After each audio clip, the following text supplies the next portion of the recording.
তোমরা কি কনসিল শিখতে চান? তাহলে ভিডিওটাকে ফলো করুন। প্রথমে গ্রাইন্ডার দিয়ে 1 ইঞ্চি তোমাকে দাগ কেটে নিতে হবে দুদিকে সমান সমান।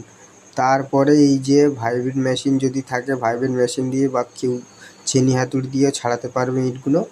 তো আমি ভাইব্রেট মেশিন দিয়ে ইঁটগুলো ছাড়িয়ে নিচ্ছি। আর মেশিনে একটু তাড়াতাড়ি হয়, নাহলে আমাদেরও ছেনি হাতুড়ি নিয়ে ছাড়াতে হতো। যাই হোক, আমার কাছে মেশিন আছে বলে আমি মেশিন দিয়ে তাড়াতাড়ি ছাড়াচ্ছি। তোমরা ছেনি হাতুড়ি নিয়ে তোমরা ছাড়াতে পারো। তো প্রথমে আমি ভালো করে ছাড়িয়ে নিয়ে প্রথম ছাড়িয়ে নিয়েছি দেখো। তারপর আমার কিন্তু কনসিল কাটা হয়ে গেছে। তো এখন আমি পাইপ ফিটিং করব।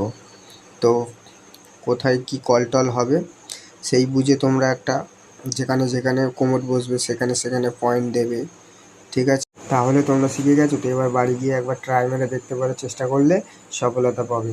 আর এরকম ভিডিও দেখতে আমার সাথে থাকবে, পাশে থাকবে, ফলো করবে।